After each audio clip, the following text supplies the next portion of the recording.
Welcome to AI Role Models, a podcast from One Strategy Studio that goes beyond the hype to explore how real leaders are transforming their businesses with artificial intelligence. In each episode, I'll sit down with pioneers from the world's leading brands who are reimagining marketing, insights, and innovation with AI. But we're not here to talk about theoretical possibilities. These are candid conversations about the real challenges, unexpected victories, and practical lessons learned from implementing AI in organizations.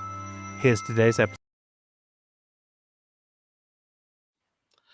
Good morning, everybody. We're here for another episode of AI Role Models. This is episode 3.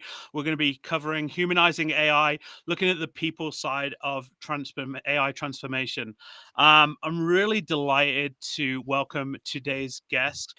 Today, we're joined by Anneke Quinn de Jong, the founder of AI and You, a former Philips Insights veteran with over 14 years of experience.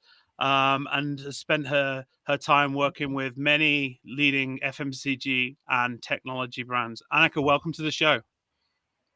Thank you so much, Dave, and a pleasure to be here today. And good afternoon for those, who will be watching it at another time, like me. Absolutely. So Anneke is dialing in from one of my favorite European cities, Amsterdam, where apparently the sun is shining, which is a rarity, right? Absolutely. Fantastic. Okay, so we've got a lot to cover today. Let's start off by giving listeners a little bit of a background to your experience. Obviously, spent a long time at Philips. Maybe talk us through the journey at Philips, and then obviously what led you to go on and find AI and You, and we'll dig in a little bit to that new business. Yes, Dave. And you have to understand that I've got a real soft spot for Philips. I spent nearly 14 years there. I think it's an amazing company. They have a purpose that I admire. So it's improving people's lives. And the people are there very talented. I'm saying that because it wasn't an easy decision to leave Philips. But let's rewind a little bit. Oh, and the other thing is my dad used to work there as well. So it goes deep. It goes deep. Yeah. But if we rewind a little bit, in 2022, there were two major things that happened, or at least for me, they happened. One was that we got a new CEO at Philips, and he announced at the end of 2022 what turned out to be one of the biggest reorganizations in the history of Philips. But if you remember, at the end of 2022, something else happened, and that was ChatGPT 3.5 came out. So that was kind of the first glimpse we had of what generative AI could do. You must remember, when it came out, it was like a defining moment. I mean, AI has been around for so much longer than that. But I think if you talk to everybody, like, what was that defining moment? What was that breakthrough? And what was that kind of holy hell? Like, what, wow. That was it for so many people. Exactly. So looking back now, I'm like, yes, that was a real defining moment. So these two things happened at the end of 2022. And in 2023, for me, was very much a year of extremes because we were going through this massive reorganization, and I had a team that I managed. I was the head of brand and experience inside at Philips. So I had to lead them through change. Everything around me was changing as well. But then if I looked at the outside world, everything was moving as well. And there were so many things going on that I felt, this is really exciting. I want to be part of it. So in my role, one of the things that I focused on was always looking for new ways and new innovations to figure out what our customers needed and wanted, how they perceived Philips, etc. So I talked to a lot of people in the outside world, agencies, other people, to find out, so what is happening with these AI tools? And, is it like a magic box that can help us really unravel what our customers want so we can innovate, so that, we can grow further, etc.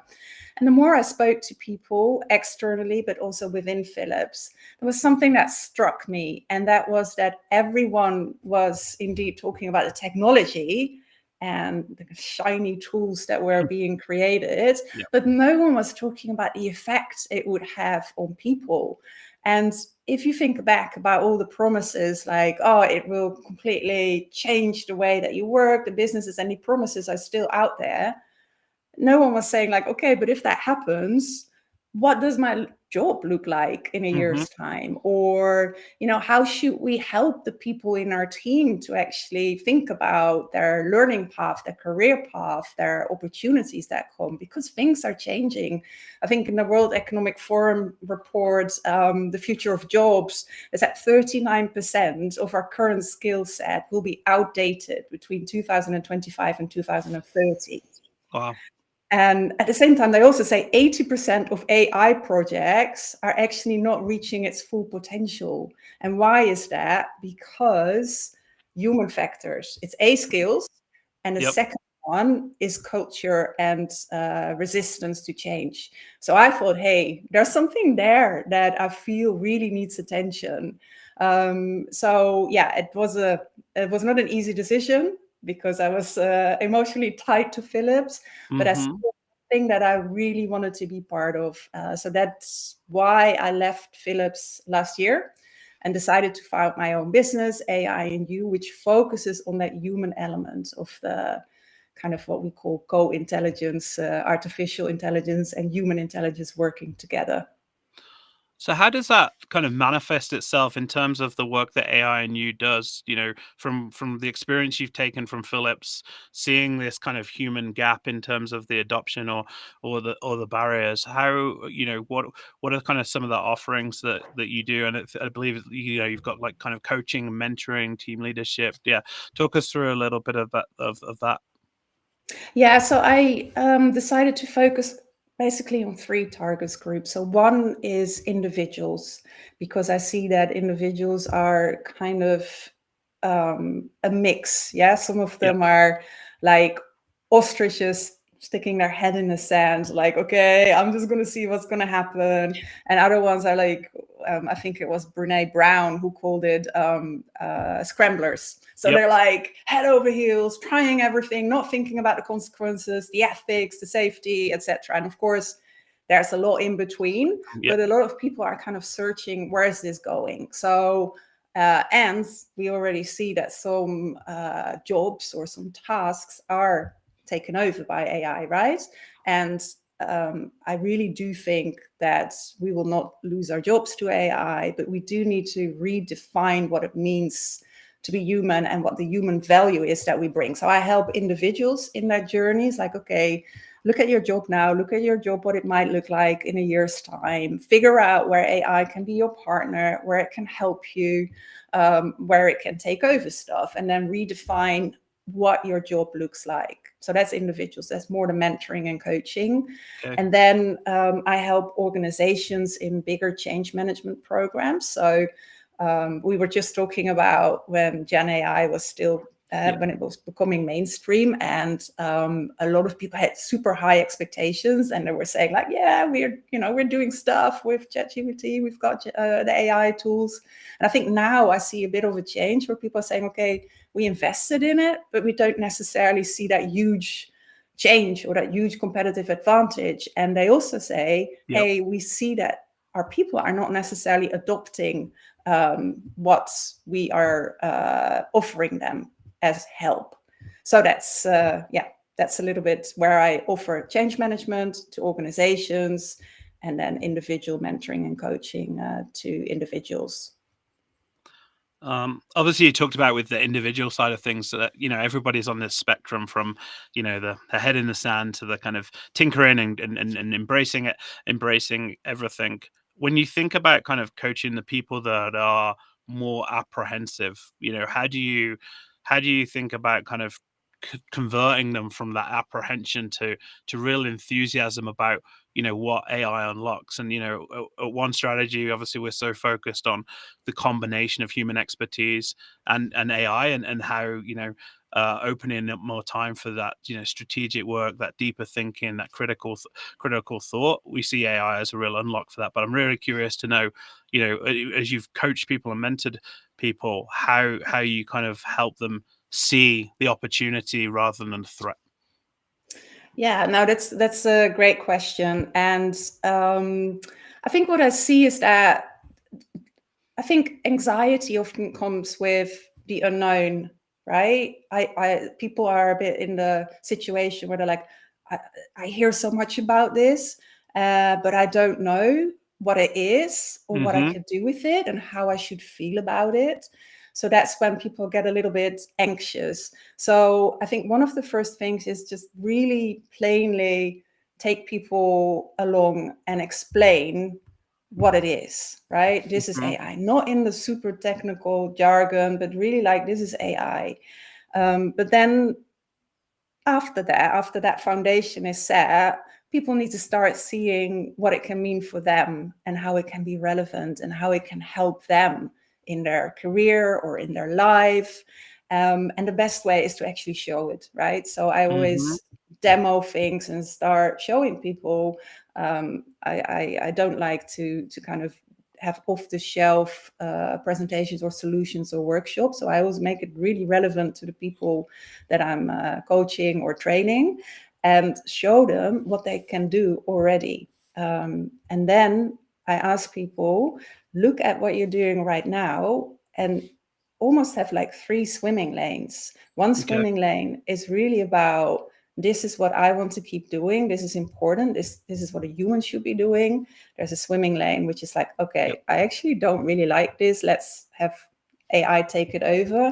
And then we have the kind of AI and you swimming lane, which is like where you can augment each other. So what are the bits that you can do together with AI? So that's often how I approach it. So it's a bit of a foundation and then making it relevant so people see the benefit for them rather than just, pushing an IT solution towards Mm-hmm. them. Absolutely. I resonate completely with that feeling of that you mentioned of kind of people feeling overwhelmed. I mean, I think Mm, you only have to scroll through LinkedIn and every other post is AI this, AI that, AI's to build this for me and this is changing, but also the speed at which it improves. I mean, I think, you say mm, like you look back to, when ChatGPT first came out, you look at some of the early versions of, image models like Midjourney. There's that famous Will Smith eating spaghetti video that's terrible, and yeah, you yeah, just see how much has changed. But it's really, even for someone like myself who I would say is bordering on obsessed with what's possible and all of the new things. It's really difficult to kind of keep up and distinguish kind of the noise.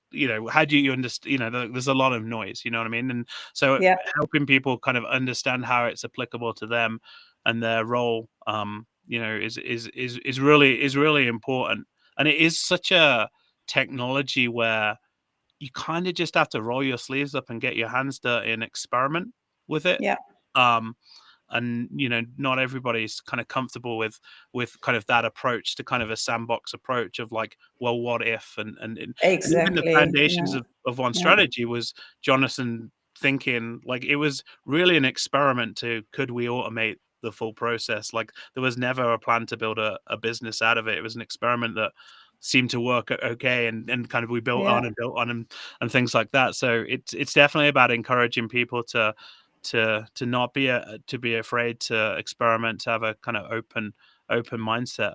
You talked a little bit about on the company side, kind of maybe this kind of trough of disillusionment of like, well, we've implemented AI and it's either not delivered what was promised, or which might be a technology issue, or more frequently is not being adopted by by teams there. What do you think's kind of the kind of root cause of that, and how do you kind of help to shift that mindset?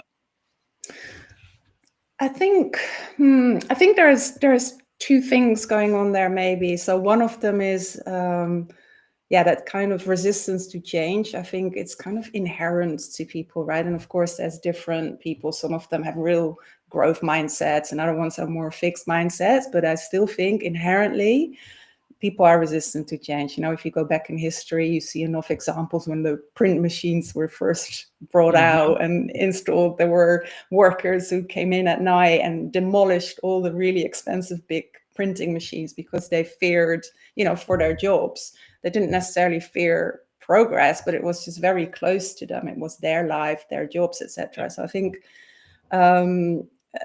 Resistance to change is a common factor that I think most leaders actually don't really take into account, because they've been on a journey already thinking about, the business and the growth and where they want to go to. They see the opportunities, and then they communicate it, or they roll something out that people just have to adopt. And I think that's where we often miss what it should be like, where people actually need to see the relevance of it. I think what you just mentioned about playing and using it as a sandbox, I think it's so important that people start familiarize themselves with it, rather than getting something pushed onto their plate. It's like, now you use this.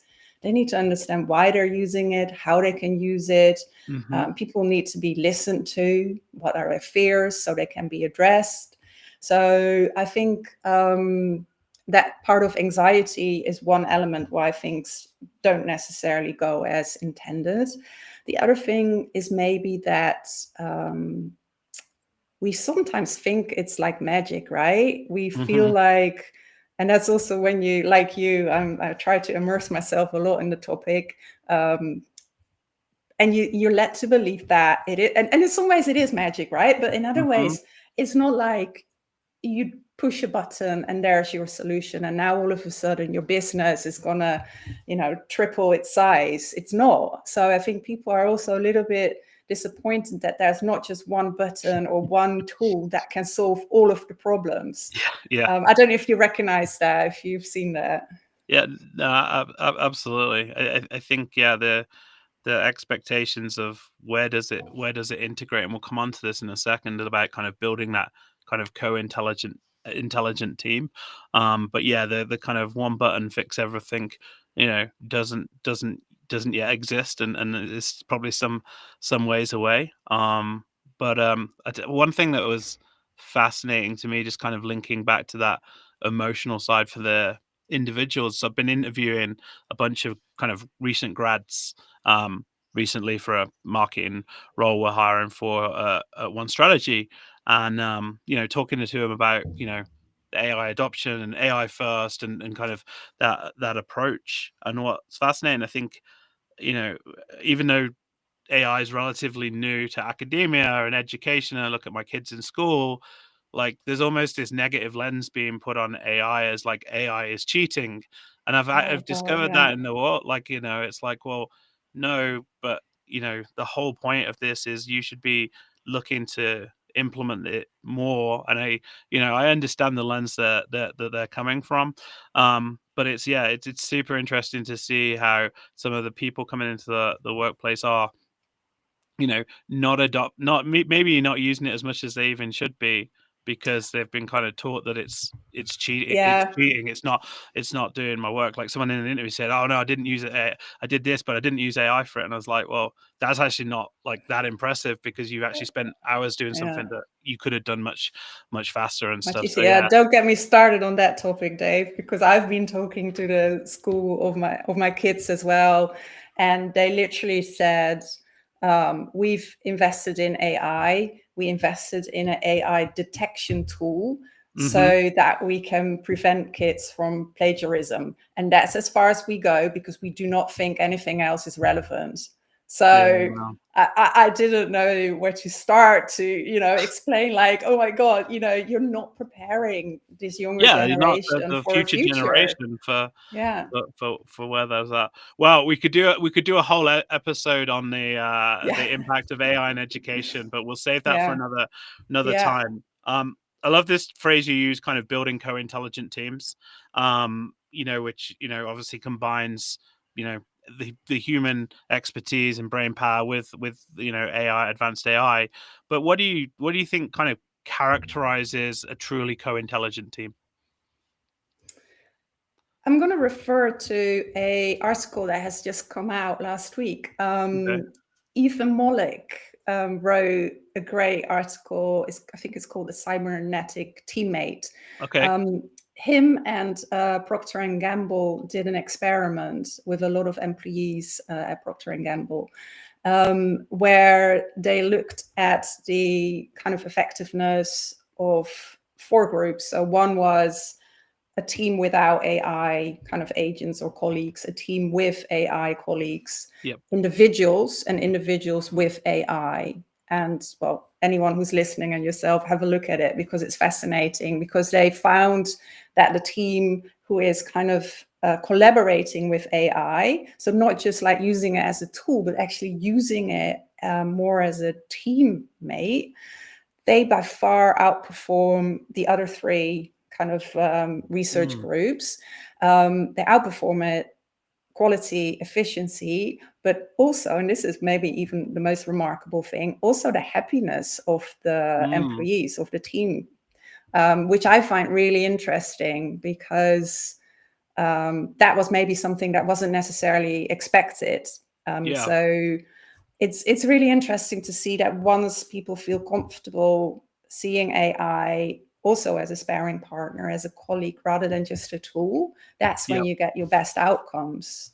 And that's when you can surprise yourself, when you can push yourself, and when you can be quicker. So I think, these effective teams is definitely where people have opened up to the possibility that AI can be actually a colleague. Do you what do you think's driving that, like the unexpected happiness bump? Like what do you think's behind that? I don't know. I read the article, but I kind of forgot what the nuances were there. One of the things that came out, and this might be a factor, but don't quote me on it, is that people who have less expertise actually felt more confident because they had access to expertise that normally they might not have access to. So the whole thought that expertise can be democratized Yep. is an interesting one. So you could see that maybe people who were more junior, or maybe coming from another field of expertise, they felt more confident sharing their ideas and sharing what they were thinking, because they had access to expertise as well. Which is not to say that there's no role for experts. Let me be clear on that. But I think even out a little bit, it's interesting. So yeah, I can relate to that actually. And my former co-founder, and who was originally the CTO of VoxPopMe, will laugh when he hears this. Is I've been playing around with some development work and building some conversational AI things, and I had a brief development background, but by no means deep. And like what I've been able to pull together, and just that sense of achievement of like, like I can do something that previously you needed to be a real expert to build like a full conversational AI, CRM based thing. And So, then so that gives you a completely different outlook, right? Because you can have what maybe call them hardcore experts who give more guidance, Yep. but then you've got others who can actually not just like execute what the real experts are saying, but they can, do a little bit more of the input and the sparring, so that you get a more equal group dynamic, perhaps, still with clear roles. But I think it's an interesting premise. And builds confidence. Yeah, confidence is there. I mean, thinking about how you bring that forward and help teams kind of to identify where AI can best augment and expand capabilities versus where human judgment kind of remains essential. How do you think about that challenge? It's well, I love the challenge, because it's part of my business, of course. But you really need to sit down with people, right? Because it needs to become very clear, especially when it comes to the part what needs to remain human, and for what reasons, right? So there might be reasons that are more on the ethical part or safety, but there might also be reasons that are more like, well, someone might say, but that's my expertise, that's my job. So you need to kind of unravel what's like a reason that you will take on board. You should take all reasons on board, of course, but some of them might be more in the ethical element, and some of them might be more of a protective, like, but that's mine, right? So you need to coach and mentor different members of the team to come together and have a joint vision, if you like, for this is where we want to go as a team. These are our workflows. And as a team, we've decided where AI can really help us get rid of the boring or the stuff that we don't want to do. And as a team, we have decided this is where AI can really help us become better. And I think once people start seeing that they can become better rather than AI just replacing them, I think that's where the kind of the magic happens. And again, it's what you said at the beginning. People need to play with it. They need to experience it themselves, but not in the. I think the danger is what they call, I'm going off road a little bit here, is that cognitive offloading or lazy usage of AI, where people just like offload everything. Oh, I've got a question, I'll just pop it in. So I think that at all costs needs to be avoided. So I think that's what I try to do. That's also the purpose of why I set up this company. I want more people to understand that is not just something to make our lives a lot easier. It's also something that we should use to stimulate our brain, because our brain cells need to be stimulated. It's like a muscle, right? If it's not trained, some of those, the critical thinking or creativity, it will diminish. So we need to keep training it. And I think that's super important to make that very clear to teams that start embarking on this journey as well. How are you using it? Not as a lazy reliance, but as something that can train your brain as well. Yeah, for sure. It's been a great teacher to me personally on the development side of what I'm doing, because although it's now, I can describe what I want and the agent will go off and make the updates to the various code bits and things like that, rather than just doing it and saying it's done, it then gives me a really detailed, these are the steps I walked through, this is why, these are the considerations I made. So I feel it's making me better, because I'm not just kind of saying, hey, do this, and just taking the output as verbatim. It's actually kind of changing the way I kind of think about approaching it, seeing, kind of learning those thought patterns and seeing how to execute. Can I ask Yeah, you a no, of question? course. So are you Ask away. sometimes You're the are you host now. sometimes I'm the guest. I'm the host now. Yep. Welcome everyone. Maybe a personal question, but are you sometimes scared that we are going towards a way of living and working where we more and more offload some of those things that we should maybe keep to ourselves to stimulate ourselves? We offload it to AI because it's just so easy. Is that something that keeps you awake at night, or is it something that you feel full confidence that we as humans, we are able to actually say no when it goes too far? That's a good question. You should launch a podcast. I'll think about it. Yeah. Yeah. I mean, I think that there's always going to be an element of, I mean, Bill Gates' quote was, "Find a lazy person to do any job in a task, because they'll find the easiest and fastest way to get it done." And I think you look at kind of the impact on how quickly our search behaviors changed. So you think about the amount of searches we now do via ChatGPT or Perplexity that would have been a Google search. Why are we doing that? Because it's a better experience, but it is lazier, because rather than now having to get 10 links back and kind of skim read them and figure out which one might tell me and go there, I'm going to get an answer that I can largely rely on. And I've, put quotes around largely rely on, but, so I do think there is some impact in terms of that balance between the democratization of skills that people haven't got. Like, I'm not great at art, but like I can create art with Midjourney. I'm not a musician, but so again, like I'm not an engineer, but I can write code. So for me, I guess maybe I lean towards the excitement of the democratization of those things, rather than worry people will become lazy. But yeah, I mean, I think with key elements of creativity, I think that was always the question, was like AI would be, was always kind of, touted originally as like some kind of, data analytics heavy kind of analytical tool. And what I think we're seeing now is that AI can be an incredible creative thought partner. And so, but I do think we need to work at that, and everyone needs to know that, right? Because not everyone sees it that way. And especially if you maybe talk about the younger generation, they might just think like they either like fear it, or they're like, okay, it's so easy, I can do my homework with it it. does my homework. I like since you were quoting as well, I have a quote from Yuval Harari. He Mm-hmm. said that for every euro that we spend on AI, we should spend a euro on trying to understand, no, to invest in human understanding and the human mind. And I do like that. And I think that's also the message I want to bring in any of the work that I do. You invest in AI, that's fantastic, but also invest in people and their brains. They need to be exercised as well. And then you get a great synergy. And that's when you get your true, maybe, impact and innovation. Yeah, 100%. What's crazy is I guess when you think about the complexity of the human mind and how unique we all are of, emotions and biases and through learned experience, and then you've got this kind of AI, like how much of those human traits will AI start to exhibit? And right now it's even it's amazing to me. Like, I'm always polite to my AI. Oh Like, God, oh, me too.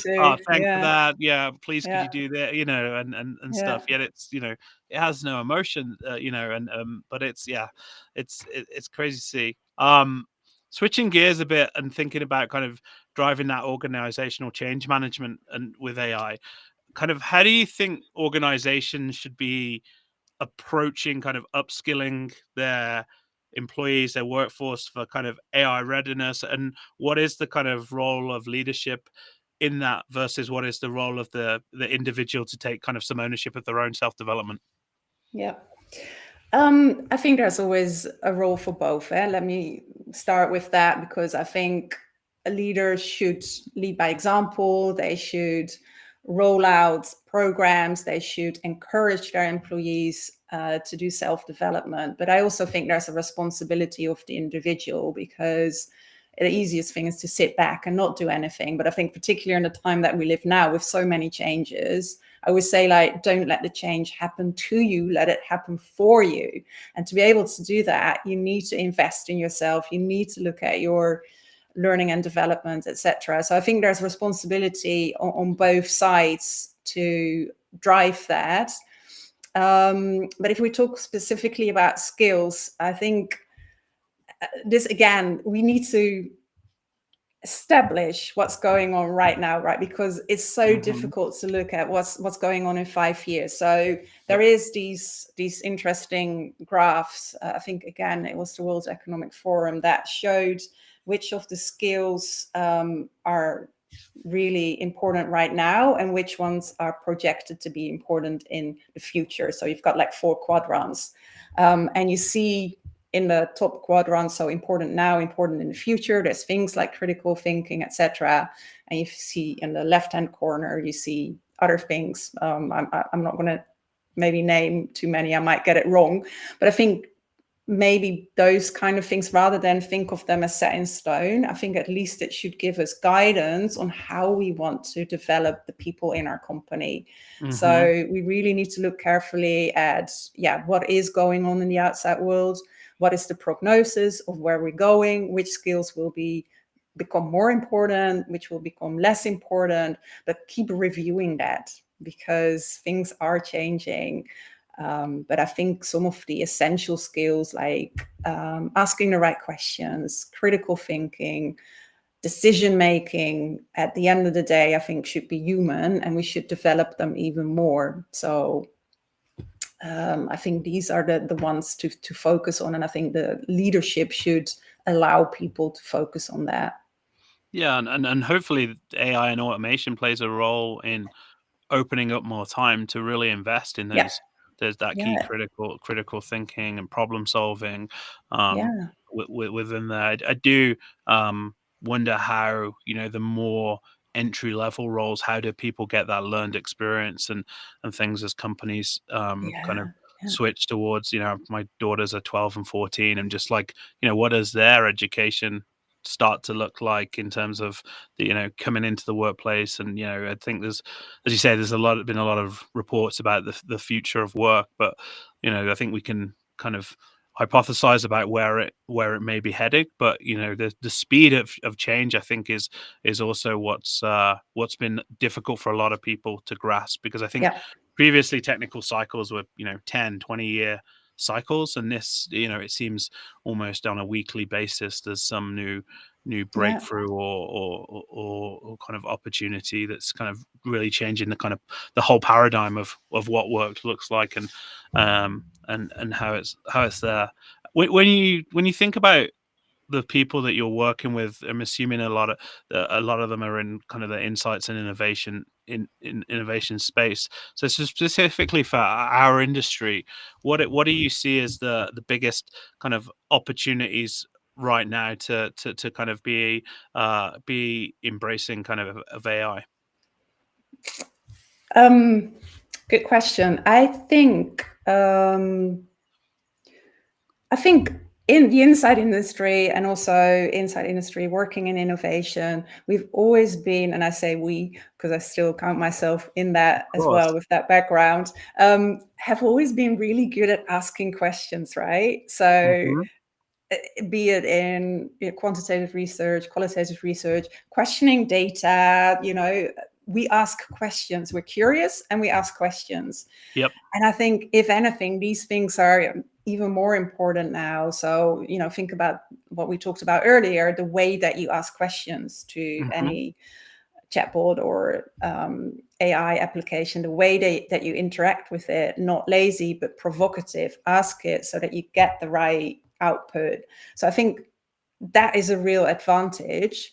Now, if you think about what kind of jobs, what kind of roles, this industry evolves into, I think personally there is actually a really interesting space where you need translators between IT, HR, and IT and data and analytics, HR and business. And I Hmm. think the inside industry is naturally very good at kind of having an overview of what's happening in a company.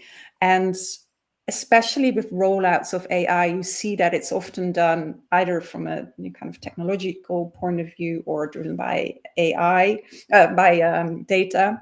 So I think a spider in the web who can talk the language of these Mm. different disciplines within a company, I think could also be a great space for someone who is coming from the inside industry, just because we often deal with these different elements of the business as well, and we understand it, and we can ask the right questions, and we can talk the different languages. So Yeah, I think we excel in kind of pulling on threads and yes. understanding how threads are interconnected, and then being able to take that learning and kind of um, storytell around that to bring the rest of the business along with us, and those are just skills that are, I believe will truly be timeless and be more and more in demand, than less, for sure. Um, Yeah. when you just kind of thinking about kind of that happiness thing that we went back to, and kind of increase in kind of in work satisfaction. I think a lot of it is about, feeling like you have a broader range of skills. Kind of curious kind of how you think about kind of when people are learning new skills, obviously what they learn from the model versus, again, being able to kind of decipher exactly what, is right, what is wrong. There's almost a little bit too much belief in everything the model tells us, and with some of the work, we get asked a lot about kind of hallucinations, and I Yeah. think, with our work it's a lot of front end and very qualitative, so we're looking for the expansiveness, as whereas hallucinations, when you're dealing with real data where there's a right or wrong answer. So how do you kind of help train or mentor your clients to think critically about the model output, rather than, as you said, Yeah. because it can be very lazy, input output, there you go, it's done. So what's the right approach to it? I think maybe now is maybe an overused term, but I still like it. I think the human in the loop Hmm. term and approach is still very important. So I think when I work with people, I always not just explain what AI can do, but I also really help people to see what their responsibility is, and look at those things that maybe can go wrong, or the outputs that are maybe not right. And it's to be discussed what's right and wrong, but Of be course. really critical. Be really critical of what it gives you. At the end of the day, you are responsible, and we Yep. can never, well, never say never, but I'm saying it now today. You can never let go of that responsibility and say, okay, no, AI is Yeah. right.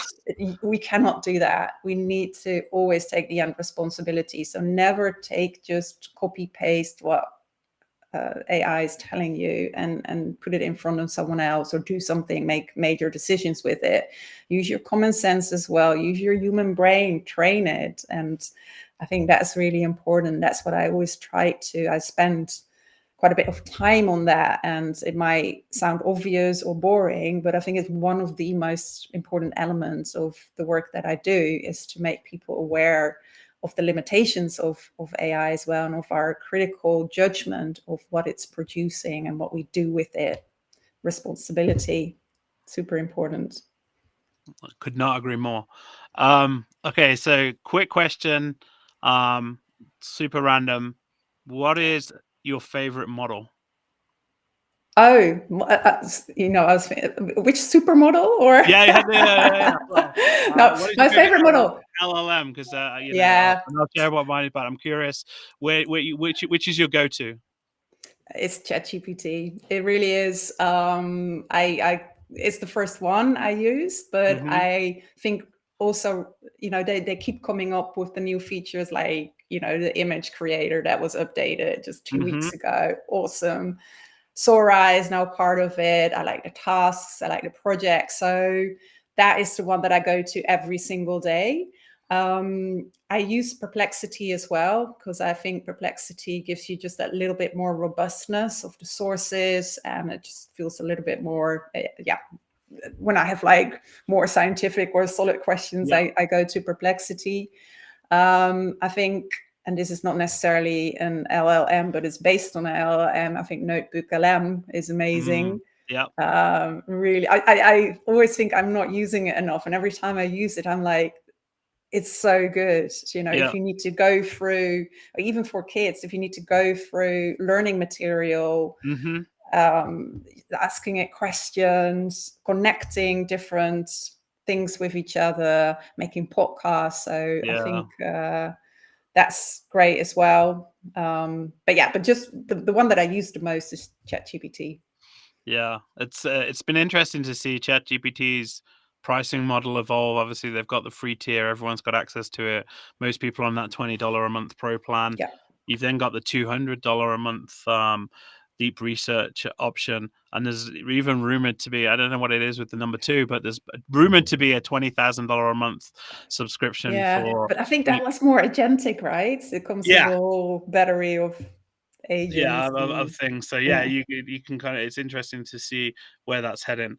So yeah. we've covered a lot of ground today. I want to kind of wrap up, kind of looking forward, and really kind of what excites you most about the future of kind of that human AI collaboration. Oh, I am super excited about it because I am a glass half full person. So even though, also in this podcast, I've talked quite a bit about the limitations and the risks as well. Hmm. I am so excited. Sometimes my head is exploding because I get so many ideas of what's possible, what we can do. Just, Yep. think about things that's already happening in the healthcare industry with diagnosis, Yep. with treatment. Um, I think there's so many things that we can do in those areas. And then there's, of course, also the excitement of just like tinkering yourself and making stuff and building stuff, be it Hmm. images, videos, or apps or programs. I am so excited about it because I think it will, used in the right way, it will only enlarge our creativity. And I'm positive that we will mostly use it for the right reasons. Yep. And I like to believe that. And then I see so many opportunities and exciting stuff coming up. Yeah. Likewise, I'm constantly looking at new tools, ways of connecting data, and what you're starting to see now with some of the MCP technology and the kind of agentic approach is it used to be very difficult to connect multiple systems, and each Yeah. API had a custom key, and you had to understand fully that API. And now many of these software layers are adding kind of an MCP integration, which makes it very easy for models and data and platforms to talk to each other. And I think that's going to really unlock a lot in the future, particularly when you think about particularly the large enterprise with data silos and disconnected Yeah. departments and things like that. I think there's obviously huge opportunity there. So that's an area where I'm excited. Okay, Anneke, this has been a fantastic episode. Really loved having you on the show. How can listeners kind of connect with you, learn a little bit more about AI and you? I think the easiest way is just go on LinkedIn and look me up. And if you look me up, you can see my contact details. You can see my website. Just feel free to pop me a message either on LinkedIn or via my email. I loved having those discussions, Dave. Good questions. Thank you. Really Thank you. great. I think we can talk for another hour, but no, it was a great opportunity. And yeah, if anyone is listening, I love to keep these discussions going. It's important. Fantastic. And we'll put the link to the Ethan Mollick article in the podcast description for anyone who's listening. Well, Anneke, thanks again for being a guest. Until next time, everybody, have a great week, and we'll see you for episode 4 very soon on AI role models. Thanks for tuning in to AI Role Models. Follow now wherever you get your podcasts to be notified of new episodes. Connect with One Strategy on LinkedIn to join us for live recordings. Don't forget to leave a review, and we can't wait to see you again soon for our next episode.